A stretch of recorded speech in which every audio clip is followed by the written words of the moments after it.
Ibu saya pagi-pagi itu saya telepon, Bu, saya ini ada dalam dilema, saya ketua MPR dilantik baru 11 hari, tapi didaulat oleh tokoh-tokoh politik dari kekuatan yang lebih besar itu, supaya saya jadi capres. Ibu saya bilang, Min, dengarkan, itu kursi presiden bukan kaplingmu, itu kapling orang lain.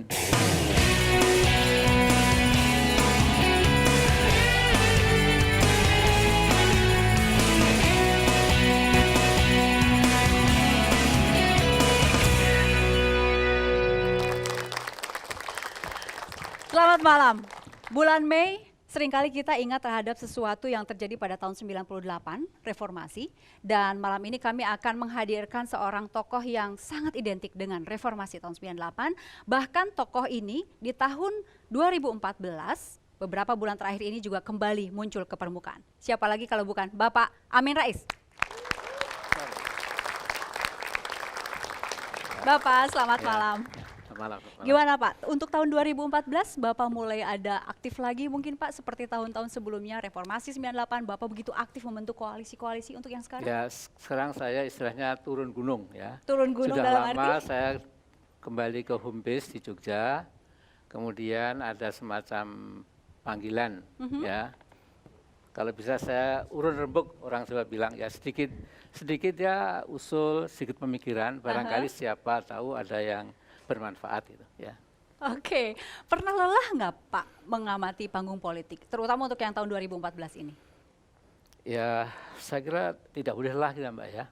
Selama masih bernafas, sehat, kalau bisa ada manfaat lah ya. Sejauh kita bisa ya. Oke. Jadi sekarang saya sudah alhamdulillah 70 tahun lebih dan masih bisa mengamati ala kadarnya dan kadang-kadang masih diundang seminar, kadang-kadang khutbah, kadang-kadang kasih pengajian. Baik, kami akan memperlihatkan kembali seorang Amin Rais itu mungkin agak sedikit flashback ke belakang ya Pak ya, di profil berikut ini. Nama Profesor Dr. Muhammad Amin Rais mulai mencuat ke kancah perpolitikan Indonesia pada saat-saat terakhir pemerintahan Presiden Soeharto sebagai salah satu orang yang kritis terhadap kebijakan-kebijakan pemerintah Orde Baru. Pada awal bergulirnya reformasi, lelaki kelahiran Solo, Jawa Tengah 26 April 1944 ini didaulat berbagai kalangan aktivis sebagai Bapak Reformasi. Ia menonjol lewat pernyataan-pernyataannya yang cerdas dan keras ketika itu. Sehingga doktor ilmu politik ini juga berperan besar seputar proses reformasi yang menjatuhkan kekuasaan Presiden kedua Republik Indonesia saat itu, Soeharto. Sebelum berkecimpung dalam dunia politik praktis, suami dari Kusnastriati Sri Rahayu ini mengabdikan dirinya sebagai guru besar di Universitas Gadjah Mada Yogyakarta. Kepiawaiannya berpolitik tersebut tatkala ia mampu menggalang partai-partai berbasis Islam membentuk Poros Tengah pada awal reformasi 1999. Poros Tengah yang dimotori Amin Rais berhasil mengubah konstelasi politik nasional secara signifikan, serta berhasil meredam kemungkinan terjadinya kericuhan antara dua kekuatan, yakni pendukung Megawati dengan B.J. Habibie yang kala itu berpotensi menimbulkan disintegrasi bangsa. Amin Rais yang pernah menjabat sebagai Ketua MPR periode 1999 hingga 2004 ini juga dijuluki The Kingmaker. Ini merujuk pada peran besarnya dalam menentukan jabatan presiden pada sidang umum MPR tahun 1999 dan sidang istimewa tahun 2001. Tidak hanya itu, ia juga mendeklarasikan Partai Amanat Nasional ketika partai-partai politik dihidupkan lagi pada masa pemerintahan Presiden Habibie. Ia juga menjabat sebagai Ketua Umum PAN dari saat PAN berdiri hingga tahun 2005. Itu tahun 98, mungkin tahunnya Amin Rais mungkin ya Pak ya, karena pemberitaan itu Amin Rais. Ya. Gitu. Ya, betul ya. Sekarang ini kan lagi hangat-hangatnya Pilpres, kemarin Pileg kita sudah juga. Perolehan PAN itu kemarin sekitar 7% ya Pak ya? 7,5 ya. 7,5. Ini kalau boleh tanya nih Pak, puas nggak Pak Amin Rais? Dulu kan sederhana, dulu PDIP, Golkar, PKB, P3, PAN, itu 5 besar. Ada Partai Keadilan, ada Partai Bulan Bintang, ada partai-partai kecil ya. Tapi sekarang ini sudah lain sekali. Tapi Mbak, yang saya betul-betul concern selama reformasi ini, perkembangan yang saya prihatin itu adalah bahwa pemilik modal itu sudah mulai mendikte politik. Ya. Ini sebenarnya tidak boleh. Ya. Jadi mendikte dalam arti? Ya, mereka juga membuat partai, mereka mempengaruhi publik opini, mereka memegang media massa elektronika, mereka punya media massa cetak, mereka punya R&D yang lebih canggih gitu ya. Jadi ini perubahan-perubahan yang mungkin tidak pernah kita bayangkan ya. Jadi kalau ada dua kekuatan politik ekonomi bergabung, itu rakyat yang kecil yang tertindas ya. Baik. Tapi kalau terpisah itu politik masih bisa mengkontrol ya jalannya ekonomi yang tidak adil itu lewat undang-undang, lewat segala macam peraturan dan lain. Tapi kalau sudah kawin, ya pengusaha kawin, itu artinya nasib rakyat kecil agak berapi gitu kira-kira. Baik, Ya. Pak Amin, kita melihat ada beberapa artikel yang akan dikonfirmasi ke Ya, Pak ya. Amin Rais. Kita Boleh. lihat artikel yang pertama. Amin Rais bantah koalisi Indonesia Raya akan dikomando Gerindra. Ada penjelasannya, Pak? Jadi gini Mbak, saya satu ketika mengambil wudhu mau sholat asar sama diundang ke Cikini ya, di rumahnya Pak Asim Ning itu dengan beberapa kelompok dai ya. Ada Ustadz Bakhtiar Nasir, ada Kiai Ridwan ya, Khalil Ridwan ya. Mereka itu betul-betul dai, bukan politisi ya. Kemudian mereka mengundang yang katanya dulu itu poros tengah ya. Kemudian tiba-tiba saya punya pikiran poros tengah diulangi itu tidak lucu ya. Karena kejadian di dunia ini itu bersifat ain malah, hanya sekali dan unik. Tidak mungkin diputar kembali, itu menggantang asal, tidak mungkin ya. Dan saya mengatakan, saya akan usulkan bagaimana kalau Partai Islam yang 32% ini bergabung, ya bukan bersatu nggak mungkin, bergabung ya. Bergabung, kemudian sepakati apa yang akan diperjuangkan itu, terutama kembali ke Pancasila, kembali ke Undang-Undang 45 itu lebih dari cukup. Cuma pasal 33 ya. Baik. Oh sudah, kemudian tinggal mencari sayap nasionalis gitu. Dan waktu itu wah kalau poros tengah sudah kuno. Bagaimana kalau kelompok Islam yang 32% ini dari sayap nasionalis, saya berpikir kelompok poros merah putih kurang menggigit. Poros Garuda Pancasila, ya Garuda Dadaku itu kan PSSI ya. Kemudian poros Bhinneka Tunggal Ika. Terus saya ingat mengapa tidak Indonesia Raya. Karena lagu kebangsaan kita itu Indonesia Raya ya. Kemudian National Anthem itu kan satu Led Star juga ya. Bintang pembimbing kita punya lagu kebangsaan. Kemudian Indonesia Raya itu disebut 7 kali ya. Ya. Bangunlah jiwa untuk Indonesia Raya. Indonesia Raya merdeka, merdeka Indonesia Raya dan untuk Indonesia Raya. Jadi Indonesia Raya ini saya kira bisa merangkul semuanya gitu. Nah dalam pikiran saya, tapi kemudian saya dituduh macam-macam ya, wah Amin Rais macam-macam. Iya banyak juga Pak politisi yang mencibir ya, banyak terobosan juga. Pak Amin Rais ya, ini. Jadi maksud saya ini, sekarang kita tantang, ayo kita kompetisi patriotisme, kita kompetisi nasionalisme, buat Jokowi-nomics, ya, buat Prabowo-nomics, buat Abu Rizal-nomics, ya. Mau diapakan negeri ini yang sudah demikian dikuasai oleh asing di semua, hampir semua bidang ekonomi. Ya. Jadi maksud saya supaya tokoh-tokoh besar ini itu menjelentrehkan, mengekspos apa yang dikerjakan, bukan sekedar kesepakatan integritas ya, dan lain-lain, tapi lebih dari itu apa yang mau dikerjakan. Ada cibiran juga ini Pak Amin Rais, mungkin harus dijawab bahwa ini salah satu upaya Pak Amin Rais untuk memuluskan jalan Pak Hatta Rajasa. No, ya. Kalau caranya begitu kan saya ini orang terus terang ya. Memang kadang-kadang orang sudah curiga dulu ya. Jadi menurut saya itu kalau partai-partai Islam ini ya, kemudian bahkan ulama NU, Muhammadiyah, ulama PKS dan lainnya juga urun rembuk, nanti kan akan kelihatan primus inter pares-nya ya. Siapa yang paling pantas ya. Karena kemudian saya mengingatkan ya, saudara-saudara, kita ini kan punya acuan ya. Acuan kitab suci itu bertubi-tubi mengatakan kalau kamu bercerai-berai, kamu pasti akan gagal dan mati angin. Watadhabari hukum kata Al-Quran. Ya. Kan acuan logika ya itu united we stand, divided we fall. Ya, itu jelas ya.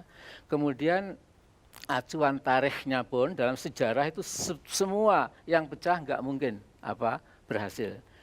Nah sehingga menurut saya sudah cukuplah dalil-dalil itu, kemudian rembuk dulu di antara partai kelas papan menengah ini ya, kemudian bicara dengan mereka mengajak kompetisi nasionalisme. Baik, nanti setelah jeda kami kembali saat lagi. Ternyata dia maaf ya disetir gitu loh ya. Bapak melihat ada setir itu? Jelas sekali ya.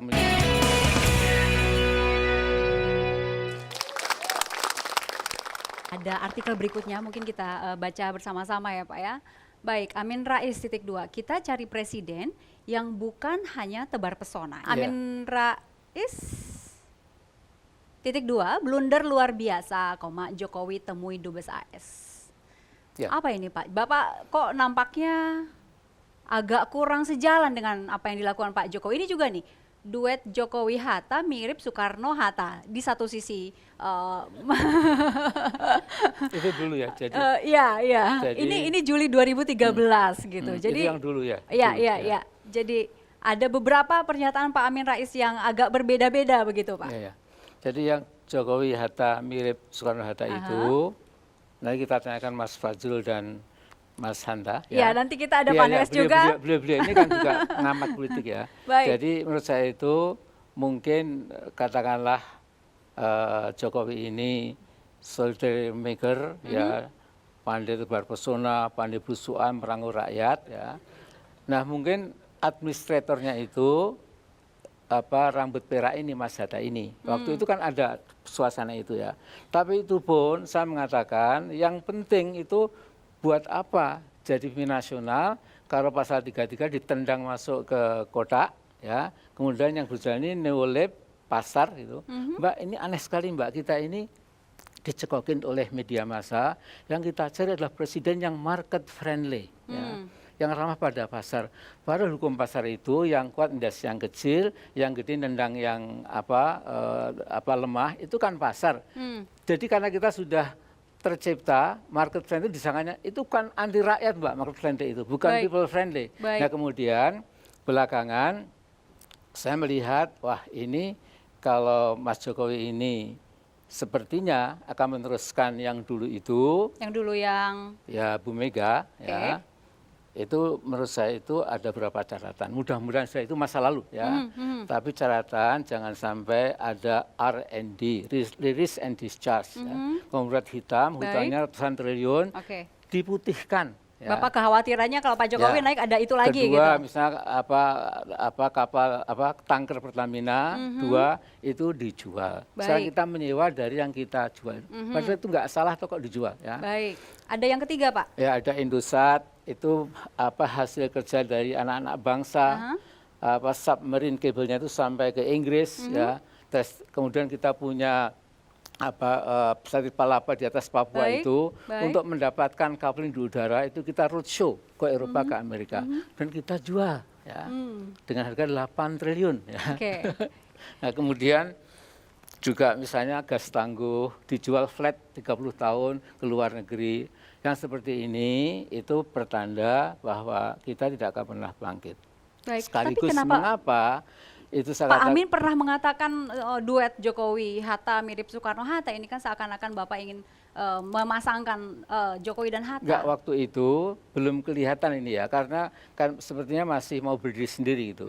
Tapi sekarang ini ternyata dia maaf ya disetir gitu loh ya. Bapak melihat ada setir itu? Jelas sekali ya, kemudian diajak Bu Mega menemui Robert Blake di rumahnya pengusaha yang namanya Yakob Sutoyo gitu. Menurut saya ini sama sekali melanggar kaidah diplomatik ya.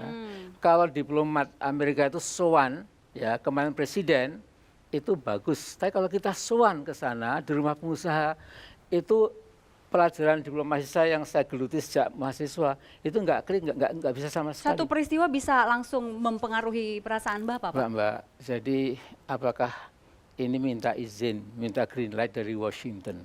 Ya, tolong deh Washington, ya mesti semua itu kan ada udang di balik tepungnya, ya tidak ada satu pekerjaan, tidak ada hanya untuk melatih Jokowi untuk supaya ada pengalaman internasional, ya itu boleh lah, ya. Tetapi pengamat UI itu juga mengatakan lebih dari saya, ya blunder lah. Kita langsung melihat ke yang berikutnya lagi ya Pak ya, ada beberapa slide yang ingin kami perlihatkan. Ini Amin Rais kecewa jika PDIP lakukan koalisi ramping. Kenapa kecewa Pak? Jadi sebenarnya saya nggak kecewa, itu kata wartawan. Ya. Saya mengatakan begini, kalau koalisi ramping itu kurang merangkul segenap elemen anak bangsa itu ya. Karena ramping itu ada bahayanya juga. Kalau koalisi ramping ini bisa menang, ya, dia akan menentukan arah Indonesia ini dengan kerampingannya itu, ya. Mungkin yang lain jadi penonton itu. Bahkan kalau saya mengatakan boleh koalisi ramping, tapi ketika menang itu rangkulah ya semua kekuatan itu. Kemudian jangan saya meninggalkan yang minoritas, jangan meninggalkan satupun agama dan lain. Tapi ya itulah betul-betul Bhinneka Tunggal Ika itu. Ya. Kekhawatiran yang paling besar dari koalisi ramping itu apa Pak? Pertama yaitu akan menciut gitu ya, akan menciut itu. Kecuali kalau ramping boleh ya, tapi tolong dalam manual katakanlah 15-20 halaman itu apa yang akan dikerjakan itu. Dikerjakan betul-betul untuk bangsa. Baik. Ya silahkan yang ramping itu ya. Baik. Nanti bisa dicek dalam perjalanan setahun 2 tahun loh kok nggak cocok dengan komitmennya. Jadi boleh dikritik terbuka lah saya kira. Ya. Belum tentu juga koalisi yang gendut juga melaksanakan sama apa saja, yang diinginkan. sama gitu aja. ya. Karena itu Mbak, Baik. saya itu ngomong sama beberapa teman itu, jangan seperti kemarin ya, tanpa mengurangi hormat saya pada Pak SBY, itu kata koalisi kan ada fakta integritas ya. Artinya jangan di tengah jalan menjaga hanya itu loh ya, jangan kesepakatan integritas itu. Tapi maksud saya ada yang lebih menukik bottom line ya, yaitu apa yang dikerjakan. Kerjakan itu ya tadi itu ada guidance nama ideologi negara Pancasila dan pembukaan Undang Dasar plus pasal 33, 34 lebih dari cukup. Nggak usah ke fikih dan lain-lain ya. Baik, ini ada Mas Fajrul Rahman dan juga ada Mas Hanta Yudhaya. Setelah jeda kami kembali saat lagi. Pak Amin Rais ini nggak ada matinya lah kalau pakai istilahnya kami Kagak ada matinya. nggak ada matinya dari Mei 98 sampai dengan 2014. Ini ada Mas Fajrul Rahman dan juga ada Mas Hanta Yudhaya. Kita ingat tahun 98, Pak Amin Rais berada di garda yang paling depan ya. Untuk tahun 2014 ini sudah saatnya Pak Amin melakukan hal serupa atau gimana? Mas Fajrul mungkin ada analisa. Pak Amin Rais ini nggak ada matinya lah kalau pakai istilahnya Kagak kami ada matinya. nggak ada matinya dari Mei 98 sampai dengan 2014. Jadi beliau bersinar di Mei 98, kemudian pada poros tengah, terus kemudian sekarang pada Pilpres 2014. Tapi memang ada penurunan kekuatan politik. Khusus untuk Pak Amin Rais. Baik. Kalau pada masa Mei 98, beliau satu-satunya bintang terang di dalam politik Indonesia. Apapun yang beliau katakan, apapun yang beliau perbuat, itu seolah-olah bahwa kapal Republik Indonesia itu bisa ke kiri dan bisa ke kanan oleh Amin Rais. Sampai juga pada waktu poros tengah. Tetapi sekarang ini sentuhan kekuatan politiknya sudah mulai, menurut saya. Mungkin juga karena sudah mulai beliau tidak terlalu turun lagi dalam kehidupan politik. Nah, jadi kalau kita mau mengurut, Pak Amin Rais ini adalah seorang kingmaker sebenarnya dengan kekuatan politik penuh di masa lalu, dan pada saat sekarang menurut saya posisi beliau adalah seorang guru bangsa sebenarnya. Cuma memang ketika beliau masih menyentuh ruang-ruang politik praktis, nah di situ orang ada yang merasa terganggu dan apa. Karena itu menurut saya lebih baik memang beliau menjadi guru bangsa. Guru bangsa saja ya. Daripada memang masuk ke dalam koalisi-koalisi yang kadang-kadang memang membuat rakyat agak. Nah, jadi kalau saya begini Mbak ya, saya bisa ini jujur saya tutup mata, tutup telinga ya. Siapapun yang memenangkan kompetisi nasionalisme, patriotisme, bisa merubah wajah ekonomi negeri kita ini jadi lebih merdeka, katakanlah seperti Venezuela atau seperti Bolivia atau seperti Argentina, sama saja ya, itu yang saya kira akan punya peluang memperbaiki negeri ini. Dan jangan pernah punya mental inferior menghadapi asing itu. Ada, kita punya tokoh seperti itu, Pak? Ya, menurut saya Bung Karno dulu kan mengatakan kamu jangan punya 2014, middle Pak. heads complex ya.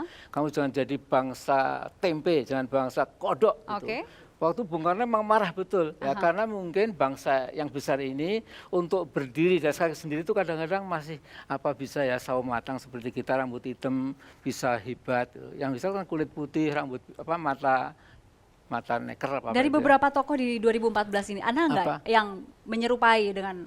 Nah, makanya saya katakan ya, ini saya tutup mata, silahkan kompetisi. Ini tinggal 2 bulan sedikit lagi, masing-masing capres itu gelar di atas meja supaya rakyat tidak salah pilih, itu karena ini 5 tahun yang akan datang, Mbak, kita pertaruhkan. Bismillah, saya 3 yang maju itu anak-anak bangsa sendiri, cuma ya tadi itu, kembali ke ideologi negara, kembali ke konstitusi, pegang keadilan sosial, pegang sila kedua yaitu kemanusiaan adil dan beradab, pegang sila kelima keadilan sosial berwarga Indonesia, itu cocok dengan kitab suci. Ya, siapa yang menang itu insya Allah yang akan dipilih rakyat. Baik, dan, ya. Mas Hanta, sesuai apa yang dikatakan oleh Pak Amin Rais, dan apakah tokoh itu sudah ada di Indonesia saat ini untuk 2014? Ya, karena kita beda dengan 99 ya, karena pada saat itu bukan pemilihan secara langsung, di saat ini 185 juta pemilih yang menentukan. Ada pelajaran yang menarik menurut saya dari seorang Amin Rais adalah berani melawan arus. Dan hari ini 2014, harus kita akui begitu arus kuat mendukung Jokowi. Dan Amin Rais lagi-lagi di luar konteks tadi itu, berani paling tidak, menurut saya bagian dari hal yang positif, tapi mengajak, mendidik publik, mendidik pemilih untuk memilih pemimpin sebelum dipilih. Mari kita tanda petik kuliti, kita bedah, kita buka rekam jejaknya, dan itu sebenarnya membantu pemilih. Kalau kita ingin menggunakan dalam perspektif lebih positif apa yang dilakukan oleh Pak Amin sebagai guru bangsa tadi. Baik, ada artikel berikutnya mungkin kita baca bersama-sama ya Pak ya. Bawaslu .2, caleg lolos ke Senayan main politik uang. Saya mengambil kesimpulan pemilu terakhir ini yang keempat ini luar biasa. Karena apa? Karena para caleg itu langsung menusuk ke jantung calon pemilih itu ya. Dengan apa? Ya tentu dengan uang ya. Mas Fajrul, banyak sekali temuan-temuan yang terjadi dengan politik uang, tapi yang lemah memang penegakan hukumnya. Jadi kalau kita bercermin selama 16 tahun, kita sudah membentuk sejumlah lembaga-lembaga hukum, kita membuat peraturan, tapi budaya hukum dan penegakan hukumnya ini yang masih lemah. Kami masih memiliki 2 segmen lagi dengan Pak Amin Rais. Saat lagi kami kembali. Pak Amin mengatakan, Mas Amin, Anda terlambat datang. Kami sepakat setelah kami minta Pak Wiranto tidak sanggup, Pak Akbar nggak sanggup, dan lain-lain nggak sanggup. Ya udah, kami sepakat Anda besok maju menjadi capres di MPR. Pak Habibie, saya tidak dikenang sejarah sebagai orang yang belok di tikungan.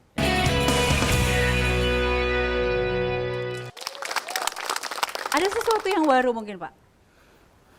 Ya, jadi sedikit ini menguak sejarah ya. Jadi ketika Pak Habibie pidato bertanggung jawabnya itu ditolak, ya, itu kan malam hari ada rapat di sana, ya. Jadi Pak Habibie itu menghadirkan Golkar, urusan daerah golongan, fraksi TNI Polri, P3, PAN, Partai Keadilan, ya, dan lain-lain. Itu kira-kira 78%. Ya. Waktu itu Pak Habibie mengatakan, Mas Amin, Anda terlambat datang. Kami sepakat setelah kami minta Pak Wiranto tidak sanggup, Pak Akbar nggak sanggup, dan lain-lain nggak sanggup. Ya udah, kami sepakat Anda besok maju menjadi capres di MPR. Jadi ini ada permintaan kita semua. Pak Habibie, saya tidak dikenang sejarah sebagai orang yang belok di tikungan. Ya. Poros Tengah sudah bulat mencalonkan Gus Dur. Gitu. Kemudian saya tidak ingin menguak luka lama, ya. Karena saya tahu dalam sejarah umat Islam itu selalu dulu Masyumi dan NU itu selalu sepertinya sama, tapi begitu titik kritis kadang-kadang NU ditinggal, ya. Nah, saya tidak mau terulang. Alangkah beratnya kalau saya sampai usulan itu saya terima. Kemudian tapi saya dipaksa, bahkan Mas Dawa, Mas Sasono, Mas Amin, soal pesantren kita mengertikan. Yang diminta bukan Gus Dur tapi Anda. Udahlah, saya punya ibu yang harus saya minta. Ibu saya pagi-pagi itu saya telepon, Bu, saya ini ada dalam dilema, saya ketua MPR dilantik baru 11 hari, tapi didaulat oleh tokoh-tokoh politik dari kekuatan yang lebih besar itu, supaya saya jadi capres. Ibu saya bilang, Min, dengarkan, itu kursi presiden bukan kaplingmu, itu kapling orang lain.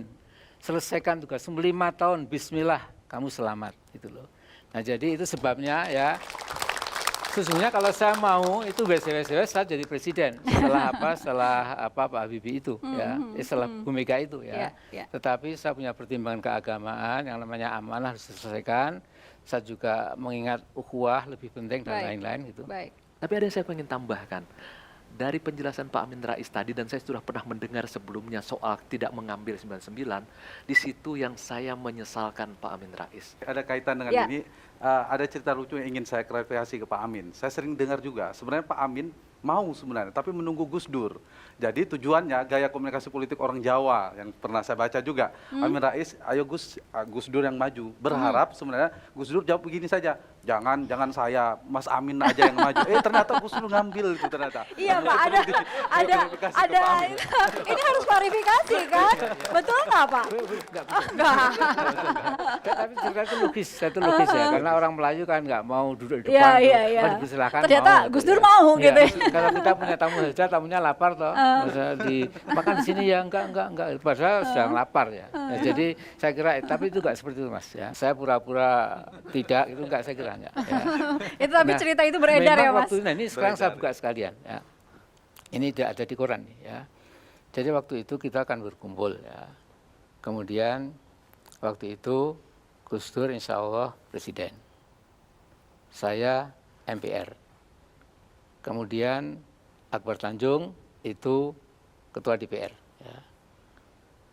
Gus Dur mantan PBNU, saya mantan PP Muhammadiyah, Pak Akbar Tanjung mantan PBHMI. Ya. Kemudian waktu itu Pak Hamzahas bilang, Mas Amin, jadi saya dapat apa? Saya wapres dong. Gitu loh. Ini perbincangannya real ya Pak? Iya. Pak Hamzah, kalau Pak Hamzah itu jadi wapres dan kita bisa, karena di MPR bisa kita atur semuanya, nanti apa kata dunia, ya, apa kata dunia, wah kok ijo royo-royo gitu. Padahal Bu Mega ini 33%. Jadi udahlah Pak Hamzah, ini ketika kita berikan Bu Megawati gitu. Terus kemudian dia ngotot pemilihan, akhirnya pemilihan. Ya, pemilihan, tapi waktu itu memang saya tahu pasti Bu Mega yang menang. Ya. Jadi Bu Mega itu akhirnya tidak dihadiahi tapi dipilih ya, lebih kuat lagi ya. Jadi waktu itu Mas memang itu ceritanya ya. Jadi andai kata misalnya kita ini awut-awutan itu bisa loh ya. Gus Dur presiden, saya ketua MPR, Pak Akbar ketua DPR, Pak Hamzahas wakil presiden. Ini kan apa kata dunia tadi itu yang betul ya. Nah, jadi itu saya yang menolak paling awal. Ya. Jangan begitu. MPR bisa kita atur, Pak Amin.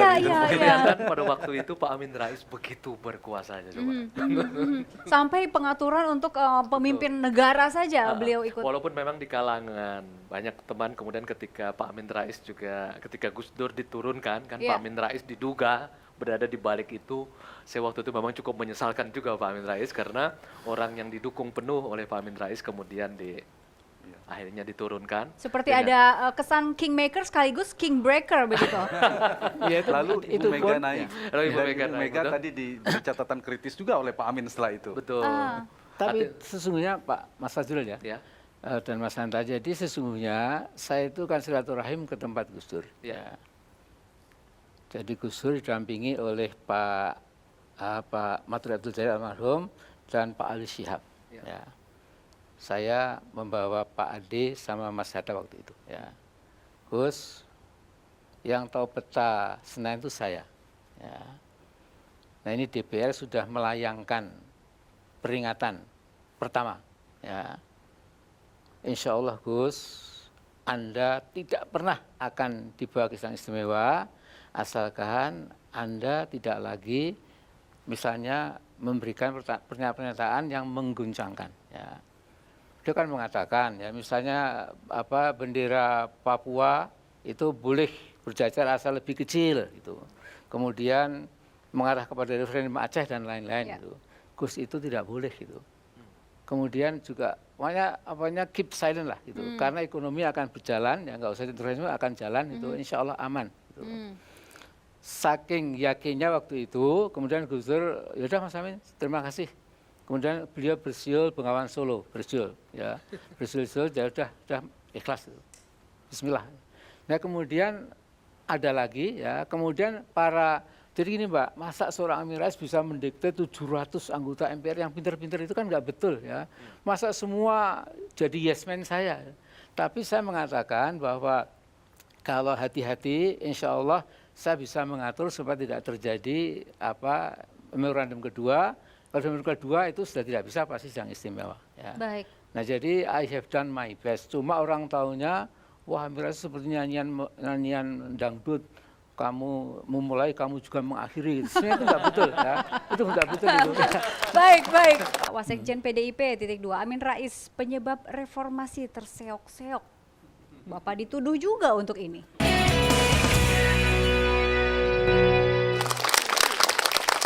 Baik, Bapak itu nama Amin Rais memang sangat identik dengan reformasi ya. Yeah. Dan ini ada slide artikel yang kami ingin perlihatkan. SBY akui Amin Rais sebagai Bapak Reformasi. Ya, tadi, sepakat dengan itu Pak? Yang mengakui kan malah mahasiswa lah. Ya. Jadi tadi itu ada mahasiswa dari IPB, ITB, UI mengangkat saya itu. Ya. Jadi tentu Mbak saya tidak pernah ingin jadi tokoh reformasi atau lokomotif atau Bapak. Ya saya merasa dianggap tokoh reformasi ya Alhamdulillah tidak, ya nggak apa-apa. Gitu, ya.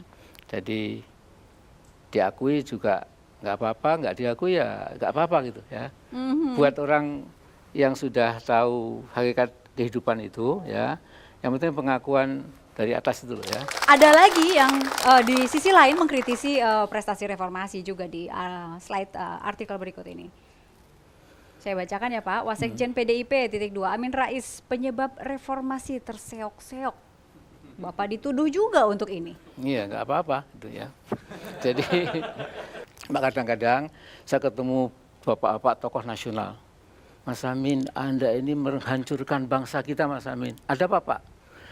Dengan amandemen Undang Dasar itu. Ini Undang Dasar apa-apaan ini? Jadi neolib. Bapak sudah baca pasal 33. Sudah, bener? Bener. Bapak bohong lagi gitu. Pak, saya di luar kepala hafal Pak. Ayat 4 itu yang diinjeksikan oleh Ketua MPR berbunyi, perekonomian nasional diselenggarakan berdasar atas demokrasi ekonomi dengan prinsip kebersamaan, efisiensi berkeadilan, berkelanjutan, sustainable, ya, berwawasan lingkungan, ya, dan kemandirian serta dengan menjaga keseimbangan, kemajuan dan kesatuan ekonomi nasional. Pak, jadi sekarang ini Undang Dasar dimasukkan ke peti es yang berjalan tidak ada sangkut pautnya dengan ini. Oh itu saya kurang baca. Salah lagi berarti gitu, ya. Nah jadi orang mengatakan ini Amin Rais itu nggak ada integritas sama Haja Wong Nabi aja. Ya. Tapi maksud saya Mbak, selama saya masih hidup ini ya saya akan memberikan ya pemikiran-pemikiran, kadang-kadang dimengerti benar, kadang-kadang malah dicurigai, nggak ada masalah. Gitu. Baik, ada komentar peran Pak Amin Rais betul nggak yang membuat reformasi terseok-seok? Mas ya, satu ya, yang mungkin saya ingin, selain saya menyayangkan kenapa Pak Amin tidak mengambil kesempatan tadi, mungkin ragu kalau kita berdiskusi, keraguannya berakhir Pak Amin tidak mengambil. Yang kedua, amandemen sudah dikawal oleh Pak Amin dan kawan-kawan. Nah, di bawah Undang-Undang Dasar itu, mestinya harusnya ada penataan lagi sistem politik kita melalui undang-undang. Saya menulis buku Presidensialisme Setengah Hati dan Pak Amin juga membuat kata pengantar saat itu. Dan satu yang mungkin kalau tidak terlambat, Pak Amin sebagai guru bangsa, saya meletakkan bukan sekedar PAN, levelnya sudah lewat bagi seorang Amin Rais sebagai politisi, adalah mengumpulkan para petinggi-petinggi partai itu, mendesain ulang sistem politik kita, bagaimana sistem pemilu kita, bagaimana sistem kepartaian kita, bagaimana cara kita berdemokrasi, lembaga kepresidenan, kementerian negara itu dibahas secara komprehensif, tidak terpisah-pisah seperti saat ini. Oke. Nah itu yang buat mungkin menurut saya terseok-seok itu. Kenapa Pak Amin tidak melakukan itu? Satu lagi, saya ingin titip ini kesempatan yang baik, yang masih mengganjal saya ke Pak Amin, kesempatan mengklarifikasi. Dulu Pak Amin mengkritik Pak SBY soal ada dana kampanye kalau tidak salah. Cukup ramai, saya mengikuti betul selain membaca buku-buku pemikiran Pak Amin. Saat itu tiba-tiba ada pertemuan Pak Amin dan Pak SBY, singkat kalau tidak saya 30 menit, selesai. Boleh tidak Pak Amin membagi, mengapa selesai dengan hanya 30 menit itu? Apa pembicaraan dengan SBY pada saat itu? Jadi begini, saya kan masukkan Quran, ya. Amin Rais menerima bantuan kampanye melebihi aturan, karena aturan 100 juta, tapi waktu Rahmin Dahuri memberi 200 juta itu, karena itu ini gratifikasi. Gitu. Nah saya kemudian saya agak marah, gitu. Loh saya cuma gitu saja mau dipermasalahkan, padahal majalah Tempo, Harian Tempo dan lain itu nyata-nyata itu seluruh penyumbang partai-partai yang lain itu fiksi, Mbak, ya. Misalnya PT Garuda Sakti gitu menyumbang sekian miliar ke partai A gitu. Ketika dicek itu misalnya itu cuma tempat salon dulu, ya, tukang potong rambut dulu, ya. Itu ada banyak. Tempo itu kan ada beberapa dosen, dibiarkan. Tapi ketika saya dapat itu mau diledakkan, sehingga saya tidak buang waktu, saya datang ke KPK.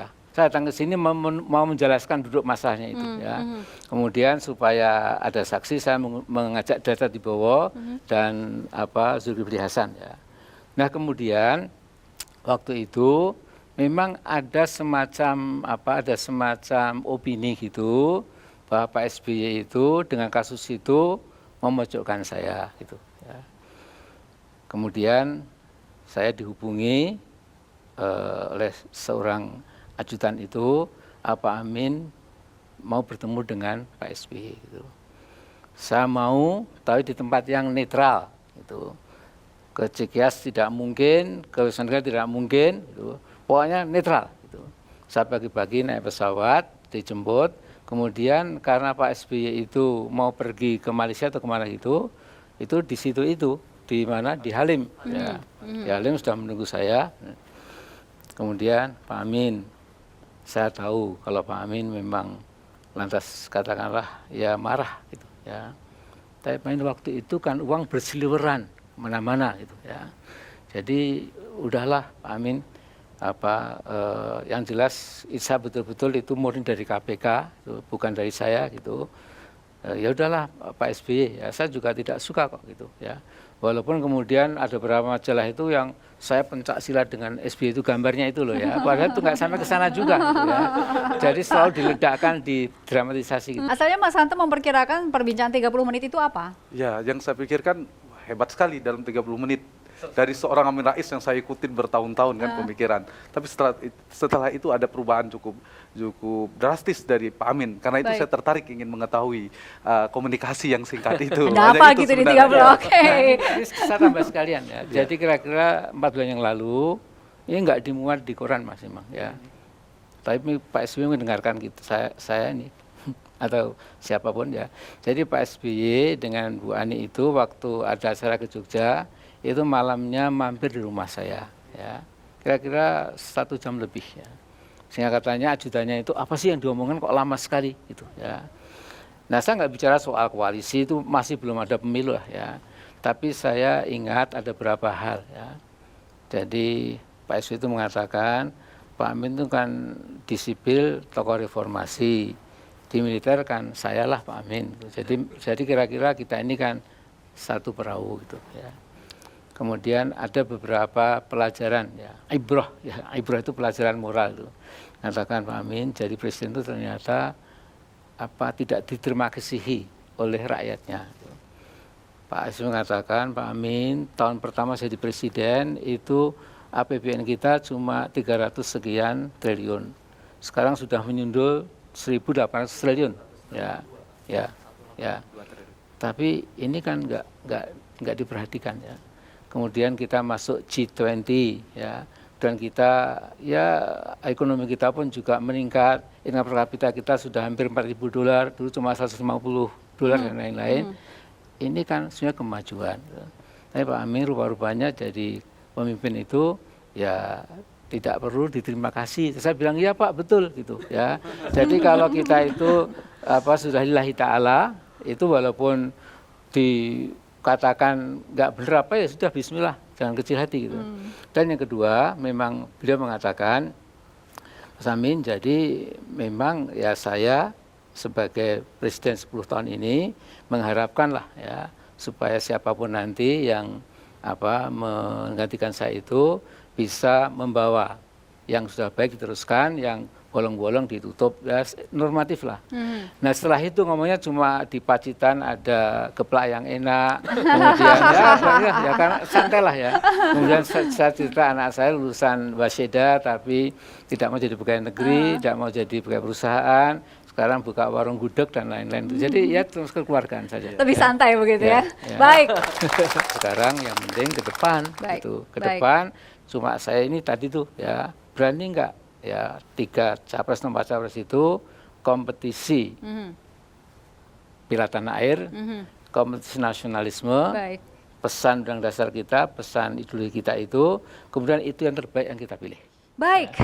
Insyaallah. Sudah 1 jam Bapak. Terima kasih sudah bersama kami. Terima kasih juga Mas Fajrul, Mas Hanta dan semua teman-teman mahasiswa di sini. Kami kembali lagi pekan depan dengan tokoh yang lain. Sampai jumpa.